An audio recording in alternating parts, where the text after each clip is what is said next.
Amis du soir, bonsoir. Bon bah c'est la soirée, j'en refais une. J'en refais une parce que je fais pas souvent des vidéos et là ça me tente bien. J'ai croisé beaucoup de personnes à qui j'ai parlé de mes couteaux et les trois quarts des gens, ouais, bah, c'est bien. Ouais. Et puis quand je parle de couteaux, ils me disent ah j'en ai un. Ah bon, j'étais un couteau suisse? Ah ouais, j'en ai un, mais c'est de la merde. Je dis ah bon? Je dis t'as quoi comme couteau suisse? Ah bah j'ai un multifonction là, un Victorinox qui est fait en Suisse. Ah bon? Et c'est lequel comme couteau? Bah, c'est ça. Ouais, je dis, bah, t'as pas un couteau suisse, quoi. T'as une vieille merde chinoise ou pakistanaise ou indienne, mais c'est pas un couteau suisse, ça. Ah bon? Bah, si, j'en ai un vrai, c'est ça. Bah, je dis, non, c'est pas un vrai couteau suisse. Enfin, bref, les gens savent pas reconnaître de vrais couteaux suisses. Les vrais couteaux suisses. Pas tout le monde, on est d'accord. Mais ce qui veut dire que soit quelqu'un a un vrai couteau suisse, il sait ce que c'est, il est content, il n'a pas besoin de débattre. Ou alors, n'importe quel touriste qui gagne un couteau suisse à la foire au tir à l'arc s'imagine que c'est un couteau suisse Victorinox et que c'est de la merde, forcément parce que c'est de la merde, et ben il trouve que en fait c'est pas intéressant, que c'est de la merde parce qu'il a jamais connu de la qualité quoi. Donc moi je fais une petite vidéo pour parler un petit peu des vrais couteaux et vous montrer comment moi je les reconnais, les vrais défauts. Donc déjà, il y a le logo, hein, le fameux logo Victorinox. Là aussi on a le logo Victorinox. Là c'est le logo Wenger. Là, question piège. Ça je sais pas ce que c'est. Et là, bah, je peux pas vous montrer parce que je l'ai eu qu'avec une plaquette d'un côté. Donc, celui-ci par exemple. Celui-ci, c'est une vieille merde chinoise. Ça sert à rien. Voilà. Voilà. Euh, on voit que tout est de travers. J'arrive même pas à sortir les bordels. Alors, c'est des collègues qui me les ont donnés. Ils me les ont donnés. La lame est tordue, hein. Ils me les ont donnés. Je leur ai donné une pièce symbolique parce que je veux pas couper le lien de l'amitié. Mais on voit que c'est de la belle merde. Donc comment les reconnaître déjà? Il faut qu'il y ait le logo Victorinox ou Wenger, parce que attention, couteau suisse, t'as la grande classe. Couteau suisse, c'est pas que les Victorinox, ça peut être les Wenger aussi, hein, les vrais couteaux suisses. Donc celui-ci, il a le logo Victorinox. Celui-ci, il a le logo Wenger. Bon, celui-là, il l'a pas, celui-là non plus. Ça, c'est pas le logo officiel, hein. Donc déjà, vous regardez le logo. Donc celui-là, il l'a pas.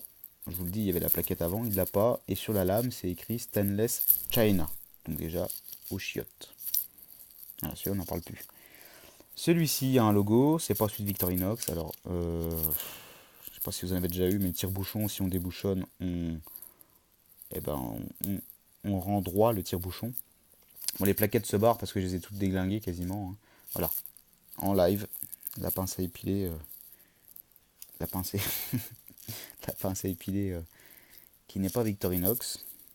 Voilà, le cure-dent qui est pété dedans. Enfin bon, ça c'est de la merde. C'est de la merde. Celui-ci, c'est pas un Victorinox, c'est pas un Wenger, c'est considéré pour certains comme un couteau suisse. Pour moi, c'est le cas. Je l'ai restauré, je l'ai rénové. C'était à mon grand-père. C'est un couteau multifonction Pradel avec la croix suisse. Donc, je considère que c'est un couteau suisse quand même. Il est nacré, mais c'est du plastique, hein. Mais c'était à mon arrière-grand-père, donc à mon grand-père, pardon. Donc, c'est pas une copie, c'est un vrai Pradel, mais bon, ça vaut rien, quoi. Enfin, c'est sentimental pour moi. Celui-ci, c'est un Wenger. Alors, si on regarde la lame, c'est écrit Wenger Delmont, Switzerland, Stainless. Et de l'autre côté, on a Wenger avec le logo. Donc déjà, ça vous aide à savoir que c'est un vrai Wenger. Parce que sinon, c'est écrit Wenger, Roastery, Made in China, Stainless Steel, Stainless. Voilà, il faut vraiment qu'il y ait un affichage complet. Bon, de toute façon, ça se voit au niveau de la finition, au niveau du bruit, au niveau de la lame. Elle bouge pas. Alors celui-ci, attention, on dirait un Swiss Champ. Ah, il est bien, hein. Il y a la loupe. Alors déjà, vous voyez une loupe autour de l'acier. C'est pas vrai. Il y a le tournevis, la paire de ciseaux, enfin il a la totale. Vous voyez un ressort comme ça. Voilà. Le ressort Victorinox, il fait pas ça quoi. Bah, c'est une grosse merde. Alors c'est pas un vrai. Voilà, toc, on fait sauter, c'est pas un vrai. Euh, la lame, elle bouge à fond. Ils ont tapé les rivets comme des gros chiens. D'origine, le rivet est complètement foiré. C'est honteux. C'est un coup à se blesser, c'est criminel.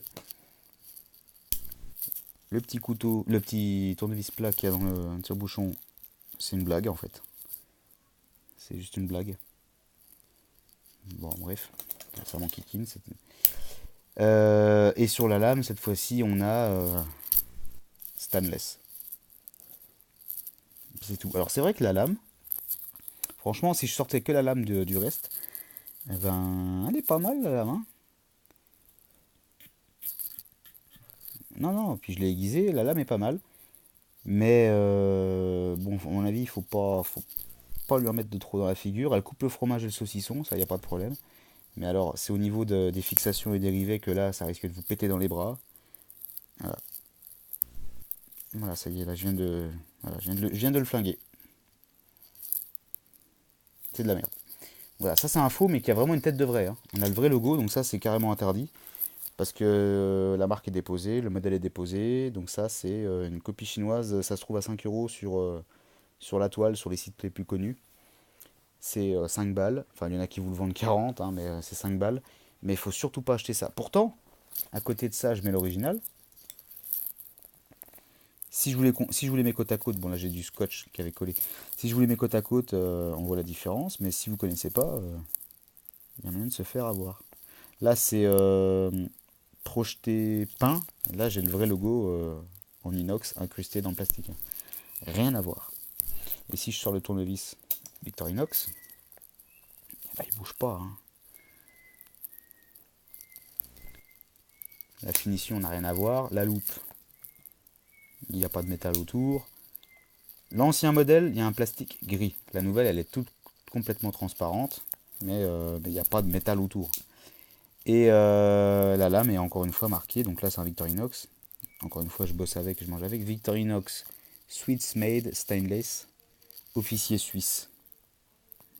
Rien que ça, s'il n'y a pas ça, vous lâchez l'affaire. C'est pas un Suisse. Si on compare le cruciforme, on a un cruciforme Philips. Franchement, il est hallucinant pour la prise de vis, de toute taille. Et à côté, on a le petit PD là. On dit que les Chinois en ont des plus petits. Son coup là, c'est vrai quoi. Voilà, donc qu'est-ce que je peux vous dire de plus? Bah n'achetez pas des copies, ça sert à rien, c'est dangereux, sauf si c'est pour couper un bout de tacos. Les petits conseils pour les reconnaître, c'est ceux-là. Ça c'est un vrai Swiss Champ. Victorinox. Ça se voit au poids, ça s'entend au clic quand on referme une lame. Malgré que celui-ci est bien fait, hein. On a un bon clic aussi. Mais bon, ça sonne... ouais, j'arrive même pas à sortir la lame. Ça sonne... ploup. Ça fait étouffer, alors que celui-ci, c'est franc, quoi. C'est clac. Voilà. Donc, qu'est-ce que je peux dire de plus? Bah rien. Pas mal. Non, voilà, n'achetez pas de merde et n'imaginez pas que ça... N'imaginez pas que ça, c'est les Suisses qui font ça. C'est pas vrai, c'est nul. Allez, je vous montre pour le plaisir. Voilà, en live. Voilà. Made in China. Je le redresse.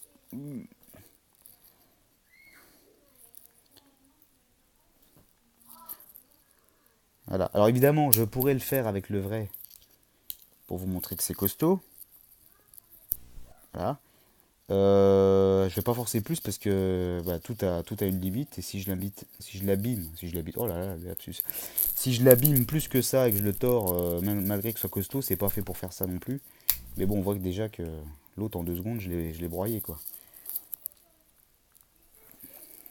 Le tire-bouchon est costaud. Il y a déjà un mec qui a fait une vidéo sur YouTube qui compare ce modèle de merde avec d'autres. Mais bon, voilà, vous leur tirez sur le matos. J'aurais des couteaux suisses à casser pour faire comme certains qui testent les nouveaux téléphones qui sortent et qui les pètent à la résistance et compagnie, je le ferais, mais j'ai pas de sous à claquer là-dedans, puis je trouve ça débile. Mais quand c'est des couteaux de merde à 20 centimes qui sont capables de vendre très cher. Voilà! J'attends vos commentaires. Merci pour les petits commentaires d'ailleurs sur les anciennes vidéos, je trouve ça sympa. Si vous pouvez mettre des j'aime, même si dans la première vidéo j'ai dit que je m'en foutais, bah ça peut être cool en fait quand même, parce que ça me permet de voir si je touche les gens, un minimum. Ou des j'aime pas, hein, comme ça je vois si je fais de la merde. Voilà, bonne soirée, ciao.